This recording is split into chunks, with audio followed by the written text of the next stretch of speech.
আমরা যারা মুক্তিযুদ্ধ করেছি আজকে আপনি যারা করেছেন, আমরা সবাই এখন বুড়ো হয়ে গেছি, তাই না? আমার বয়স না 80 পার হয়ে গেছে না, প্রায় হতে হতে করেছে।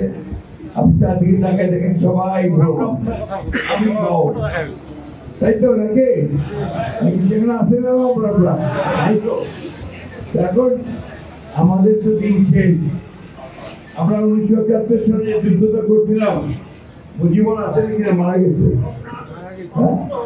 অসুস্থ। তো আমরা যারা মুক্তিযুদ্ধ করছিলাম সে 1971 সালে আপনাদের যে মনে থাকার কথা, যে তখন একদিকে আপনার সেই টুকরাবাড়ি, তারপরে আপনার ক্যাম্পগুলোর নাম বলো, দাড়িবিট, মনে আছে? ক্যাম্পগুলোর কথা আপনাদের মনে তো কয় না? আছে, আছে। এই আনিসুল চৌধুরী, আপনার নূর করিম সাহেব হাফ প্যান্ট পরে একটা দড়ি দিয়ে প্যান্টটা বাঁধছে, দড়ি দিয়ে, মনে আছে? নূর করিম সাহেব টুকরাবাড়ি ক্যাম্পে মাটির মধ্যে 17টির উপরে আমাদেরকে শুনে দিতে থাকতো। সেই সময় ট্রেনিং নিয়েছে কষ্ট করে। অনেকেই হাতিয়ারা যারা মুক্তিযুদ্ধে সেখানে সরাসরি জড়িত ছিলেন। এখানে আমাদের একটা পরিবার আছে, তারা আছে কিখানে নাই, যে পরিবারটা 3 ভাই ঠাকুরগার একসাথে, তাদেরকে ওই যে আপনার আশুগঞ্জে যে জুটমিল ছিল আমাদের রেজাউদ্দি সাহেবের, এই জুটমিলে তাদেরকে হত্যা করা হয়। এখানে জাতিভাঙ্গা আছে না, কত মানুষকে হত্যা করা হয়েছে মনে হচ্ছে আপনাদের?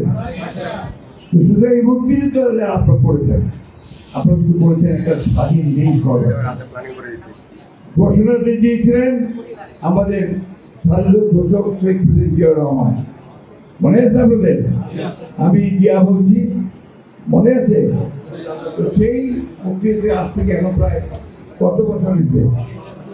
54 বছর বয়স হয়েছে না? তখন আমরা যুবক ছিলাম, অনেক কিশোর ছিলেন, এখন আমরা সে বৃদ্ধ হয়ে গেছে।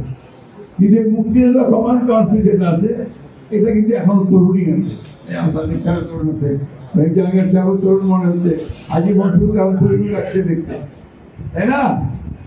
তো এখন ভাই আজকের যে সমস্যাটা একটু আমি বলতে চাই, আজকে একটা চেষ্টা করা হচ্ছে যে মুক্তিযুদ্ধটা ঘুরাই দিবার জন্য। হয় না, আমরা কিছুই করি না, দেশটার জন্য আমরা কোনো অবদানই রাখি নাই, ঠিক না? 24 তারা করেছি, তারাই সব করেছে, এদেরকে ধারণা দিচ্ছে না, ঠিক না? 24 কি আমি ভুলতে পারবো? 24 সালে কি বাংলাদেশ হইতো? আজকে তোমার জন্ম হইতে বাবা এই দেশে, এই কথা কখনো ভুলবা না। আমি কথা প্রায় বলি, সব জায়গায় বলি, you cannot forget 71। ওই 71-এ আমার হাজার হাজার ভাইকে শহীদ করা হয়েছে, অন্যায় এবং গুলি করে হত্যা করা হয়েছে। ওই 71-এ আমাদের লক্ষ লক্ষ মানুষ বাড়ি ঘর ছেড়ে পালিয়ে ভারতকে আশ্রয় নিয়েছিল। ওই 71-এ আমাদের মা বন্ধুকে অন্যায় ভাবে তাদেরকে অত্যাচার করে, নির্যাতন করে, দান করে তাদেরকে হত্যা করা হয়েছিল। এই কথাগুলো আমরা বুঝতে পারি না। 9টা মাস আমরা দীর্ঘকাল, সেই 9 মাস যারা যুদ্ধ করেছি, পরিবার পরিজনের খবর নেই, কে কোথায় গেল, কত মানুষ কোথায় চলে গেছে, তাই না? তো সেই দিন থেকে ভুলে যাওয়ার চেষ্টা করলে কি ভুলে যাওয়া যাবে ভাই? যাবে কে? আমার জন্মটাকে কি আমি ভুলতে পারি? ওইটা মাথার মধ্যে রাখি। আজকে সুপরিকল্পিত হবে একটি চক্র, একটি মহল, যারা 1971 সালে পাকিস্তান হানাদার বাহিনীর সঙ্গে যোগ সাজেশ হয়ে দেশের মুক্তিযোদ্ধাদের হত্যা করেছিল, তার পরিবারকে হত্যা করেছিল, তাদের মেয়েদেরকে তুলে দিয়েছিল খান বাহিনীর হাতে। তাদের সঙ্গে দেশের মানুষ আপোষ করতে পারে নাকি ভাই? জোরে কইতে হবে তো, মুক্তিযুদ্ধকে গড়তে উঠতে হবে তো ভাই।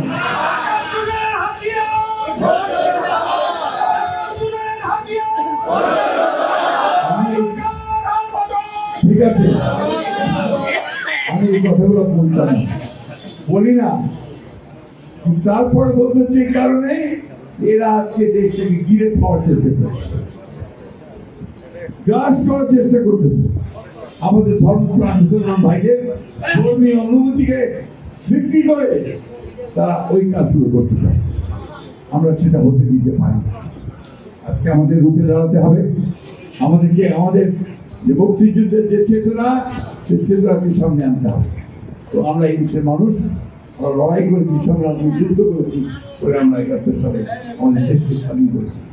সেই দিন প্রেসিডেন্ট জিয়াউর রহমান একটি বীর মুক্তিযোদ্ধা স্বাধীন ঘোষক, তিনি এই মুক্তিযোদ্ধা সংসদকে নির্বাহী করবেন। আমি অত বলতে চাই না তিনি কিভাবে সাহায্য সহযোগিতা করেছিলেন, কিভাবে মুক্তিযোদ্ধার সামনে এনেছিলেন। আমাদের ম্যাডাম বেগম খালেদা জিয়া তিনি মুক্তিযোদ্ধা মন্ত্রণালয় তৈরি করেছিলেন। আমরা এইসব ভুলে যাবো না ভাই, তাই না? আজকে তো আপনারা অনেকে ভাতা পাচ্ছেন, তাই না? এই ভাতা শুরুটা করেছিল কিন্তু আপনার আমাদের ম্যাডাম খালেদা জিয়া শুরু হয়েছে। সাদিক ভাই আরো বলবেন, উনি আমার চেয়ে অনেক বড় বক্তা, উনি আরো ভালো করে আপনাদের সঙ্গে বলতে হবে। এখানে সবাই একজন স্টার ছিল, স্টার ৬৯ নক্ষত্র বাংলাদেশের রাজনীতিতে। তা আজকে আপনাদের সামনে আসছে, আপনারা আসলে খুব খুশি। অনেকদিন ভাই দেখা হওয়া হয় না, ঠিক না? জবাব পাওয়া সবকে আমার কাজের জন্য সবকে যেতেও পারি না। আজকে আপনারা আসছেন, আমাদের সৃষ্টি করতে দিবেন না। এই হিন্দু মুসলমান ভাগ হওয়া দিলেননি। আমরা হিন্দু মুসলমান এখানে ভাই ভাই একসাথে আছি, ঠিক না? সারা জীবন ধরে আছি, যুদ্ধ করছি একসাথে। এটাকে যেন কেউ ভাগ করতে না পারে। আমি কথা শেষ করব। আমাদের নাইম ভাই আসছেন, সদীপ ভাই আসছেন, মন্ত্রী ভাই আসছেন, অনেকে দেখা নিয়ে আমার সঙ্গে আমার আবার অধিপতি হয়ে গেছিল। মঙ্গলিয়া আমার আরেক ছাত্র, আমার খুব ঘনিষ্ঠ ছেলে, আমরা সবাই একসাথে কাজ করেছি, যুদ্ধ করেছি। আমি এখন বিদ্রোহ যাওয়া আমার একটা পরামর্শ পাই না, ওই রাধাঘাট প্রদর্শন। তো আমি আপনারা মাফ করবেন, আমি আপনাদের কাছে মাফ চাই, মাফ যেতে চাই। একটা কথা পরিষ্কার করে বলতে চাই, আজকে যে চক্রান্ত ষড়যন্ত্র চলছে, নির্বাচনকে বানচাল করে দেওয়া, নির্বাচনকে পিছিয়ে দেওয়া, সেই নির্বাচনকে পিছিয়ে দেওয়া মানে আমাদের সর্বনাশ হওয়া, এই দেশের সর্বনাশ হওয়া। কারণ এখন একটা নির্বাচিত সরকার খুব দরকার। এই সরকারটা এখন তাড়াতাড়ি নির্বাচন করবে। আমরা চাই যে অন্তর্বর্তীকালীন সরকার আমরা সম্মান করে চিন্তা করি, অতি দ্রুত আর কোনো কাজ বিলম্ব না করে নির্বাচন তফসিল গঠনের ব্যবস্থা করবেন, দেশে একটি নির্বাচিত সরকার প্রতিষ্ঠা করবেন। এটাই হতে পারে আমার চাওয়া। ভাই আপনাদের কাছে আমি বিদ্যালয় নিয়ে যাচ্ছি, আমিও বয়সে কিছু ঘুরাই গেছি। এখন সবসময় সব কথা বলতে পারি না, কিন্তু একটা জিনিস মনে রাখতে হবে, দেশটা আমাদের, এই মাটি আমাদের, মানুষগুলো আমাদের, এই মানুষগুলোকে আমাদেরকে বাঁচিয়ে রাখতে হবে, টিকিয়ে রাখতে হবে। সমৃদ্ধির পথে আরো সমৃদ্ধি করতে হবে। আমাদের মুক্তিযোদ্ধার সন্তান তারেক রহমান প্রজন্ম, ঠিক না? উনিও জেল খাটছেন ৭১ সালে। ৭১ সালে বেগম খালেদা জিয়া পাকিস্তান সারাইদার একদম চোখ। এই সব কিছু উনিও তখন জেলেছিলেন বেগম খালেদা জিয়া।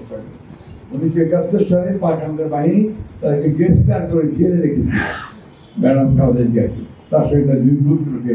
এই আজকে তারেক রহমান, ফখরুর রহমান, তাদের সকলের কাছে কিন্তু মুক্তিযুদ্ধটা আমাদের বুকের মধ্যে একদম বেঁধে আছে, এটা বাইরে হয়তো উপায় নেই, তাই না ভাই? আমি আবারও ক্ষমা চাচ্ছি যে আমি থাকতে পারছি না, আমি চলে যাচ্ছি। আপনারা ভালো থাকবেন, সুস্থ থাকবেন। মুক্তিযোদ্ধারা ভাই,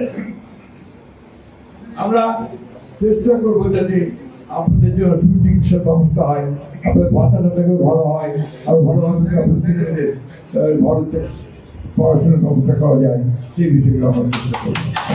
ধন্যবাদ।